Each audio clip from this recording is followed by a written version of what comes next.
အားလုံးပဲမင်္ဂလာပါရှင်ညီမကတော့မတ်အင်ဂျင်မို့ဖြစ်ပါတယ်ရှင်ညီမကတော့ Strategy First International College နဲ့ University of Wolverhampton UK တို့ကပူးပေါင်းဖွင့်လှစ်တဲ့ Master of Business Administration MBA Batch 3ရဲ့ Full Scholarship ရကျောင်းသူတစ်ယောက်ဖြစ်ပါတယ်ရှင်ညီမကတော့ရန်ကုန်ကွန်ပျူတာတက္ကသိုလ်မှာ Bachelor of Computer Science BCSC ရရှိပြီးနောက် Master of Computer Science MCSC သင်တန်းကိုဆက်လက်တက်ရောက်ခဲ့ပါတယ်။ယခုလက်ရှိလည်း IT Group of Company ကြီးတစ်ခုမှာ IT Product Manager တို့ကိုတာဝန်ယူလုပ်ကိုင်ရရှိပါတယ်ရှင်။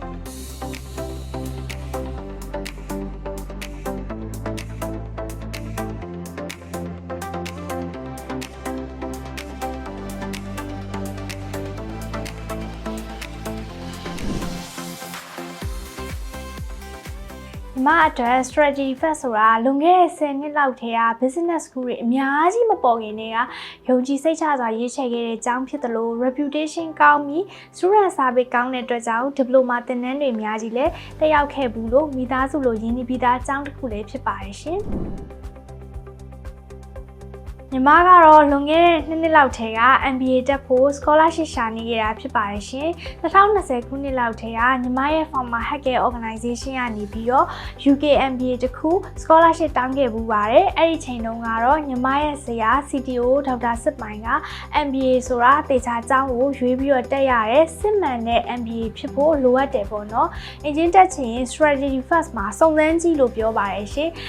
ဆရာကတော့အခုလောလောဆယ် MBA ချက်ချင်းတက်လိုက်မဲ့အစား PMP certified ဖြစ်အောင်အရင် try ကြည့်သင့်တယ်လို့အကြံပေးခဲ့ပါတယ်။အဲ့ဒါနဲ့ညီမလည်း PMP certified ဖြစ်ဆိုအောင်မြင်ခဲ့ပါတယ်ရှင်။ PMP certified ရပြီးနောက်မှာလည်းညီမက MBA တက်ဖို့အတွက်ကို လိုက်စုံစမ်းကြည့်ပါသေးတယ်ရှင်။ဒါပေမဲ့ညီမဆရာပြောထားတဲ့အတိုင်းပဲ reputation ကောင်းပြီးတော့စစ်မှန်တဲ့ MBA ဖြစ်ဖို့ကိုတော့အမြဲသတိထားပါတယ်ရှင်။ကံကောင်းစွာနဲ့ပဲ2025မှာ Strategy First MBA Batch 3ရဲ့ Full Scholarship ခေါ်တဲ့အခွင့်အရေးလေးကိုတွေ့ရှိခဲ့ပါတယ်ရှင်။ MBA Scholarship အကြောင်းကို strategy first အကြောင်းကိုသွားပြီးတော့တွားရောက်စုံစမ်းတဲ့အခါမှာလည်း student service ကတေချာလေးရှင်းပြပေးခဲ့ပါတယ်ရှင် strategy first နဲ့ချိန်ထားတဲ့ University of Wolverhampton က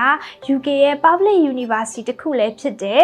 MBA candidate တွေအားလုံးက Wolverhampton ရဲ့ student ID လည်းရရှိရဲ့ Wolverhampton က provide လုပ်ထားတဲ့ UK သင်ရိုး course တွေကိုလည်း direct learning platform ကနေသင်ကြားခွင့်ရတဲ့အတွက်ကြောင့်မလို့စစ်မှန်တဲ့ MBA ဖြစ်ကြောင်းညီမလက်ခံယုံကြည်တဲ့အတွက် MBA Full Scholarship ရဖို့အတွက်အများကြီးစူးစမ်းခဲ့ပါတယ်ရှင်ညီမတို့ရဲ့ MBA candidate တွေအားလုံးက business owner တွေ industry ပေါင်းစုံက C level executive တွေ manager level တွေညီမလိုပဲ manager level ကိုတက်လှမ်းဖို့စူးစမ်းနေတဲ့သူတွေဖြစ်တဲ့အတွက်ကြောင့် network ကောင်းတွေအများကြီးရရှိခဲ့ပါတယ်ရှင်အရင်ကဆိုရင်ညီမရဲ့ professional ဖြစ်တဲ့ IT field မှာပဲ specialist တစ်ယောက်ဖြစ်တယ်ပေါ့နော် full scholarship နဲ့ strategy first MBA တက်ပြီးနောက်ပိုင်းမှာတော့ညီမရဲ့ specialty ဖြစ်တဲ့ IT field ပြင်တခြား cross functional team တွေဖြစ်တဲ့ people management strategic marketing finance စတဲ့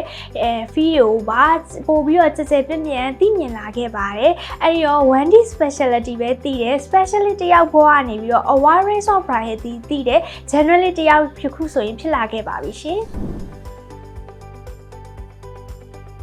အရင်ကဆိုရင်တော့ညီမကဆိုင်းရံသမားစစ်စစ်ဖြစ်တဲ့အတွက်ကြောင့်ဉာဏ်နဲ့ဝိရိယကိုပဲအဓိကထားပြီးစူးစမ်းတဲ့အခါမှာထင်သလောက်ရှင်းမြောက်ခဲ့ပါဘူးရှင်။အဲ့ဒီအချိန်မှာ Strategic Sustainable Management ဘာသာရပ်ကိုလာရောက်သင်ကြားပေးတဲ့ဆရာကြီး Professor ဒေါက်တာဦးသောဟန်သင်ကြားပေးသလိုမျိုး Adam Science ကိုညီမျှအောင်စူးစမ်းနေထိုင်ကြည့်တဲ့အခါမှာတော့ကံဉာဏ်ဝိရိယသုံးခုစုံပြီးတော့အရင်ကအရန်စူးစမ်းခောက်ခဲ့ရတဲ့တကားချက်တွေကသူ့လိုပွင့်လာခဲ့ပါတယ်ရှင်။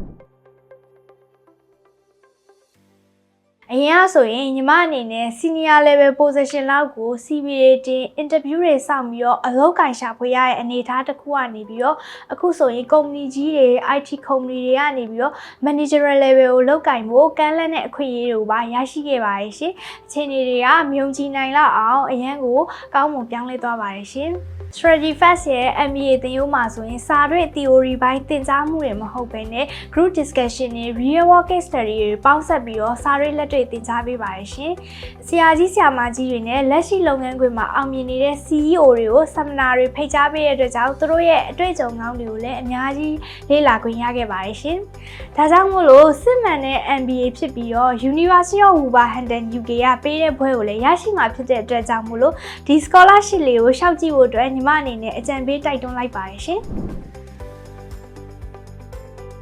scholarship ပေးခဲ့တဲ့ Strategy Fest ရဲ့ founder ဆရာဦးအောင်ချစ်ခင်နဲ့တကွာအကဲဖြတ်အမှတ်ပေးကြတဲ့ scholarship committee မှာဆရာကြီး Professor ဒေါက်တာဦးစိန်နဲ့ဆရာမကြီး Professor ဒေါက်တာဒေါ်အောင်မာမြင့်နဲ့တကွာ MBA program တို့လာရောက်သင်ကြားပေးတဲ့ဆရာဆရာမများအားလုံးနဲ့ student service မှာဝန်ထမ်းများအားလုံးကိုကျေးဇူးတင်စကားလေးဒီနေ့ကနေပြောကြားချင်ပါတယ်ရှင်။ Art and Science ကိုယုံကြည်မျှတအောင်သင်ကြားပေးခဲ့တဲ့ဆရာကြီး Professor ဒေါက်တာဦးတောင်ဟန်ကိုလည်းကျေးဇူးတင်ကြပြုပါတယ်ရှင်။ MBA ရပြီးတဲ့နောက်မှာလည်းညီမလိုပဲပညာရေးလိုအပ်ချက်ရှိတဲ့သူတွေကိုပြန်လည်သင်ကြားပေးဖို့ဆန္ဒရှိပါတယ်။ scholarship ရှောက်ချင်တဲ့သူတွေရော new candidate တွေရောအကူအညီလိုအပ်ခဲ့မယ်ဆိုရင်ကူညီပေးဖို့လည်းအဆင်သင့်ရှိနေပါတယ်ရှင်။အားလုံးကိုကျေးဇူးတင်ပါတယ်ရှင်။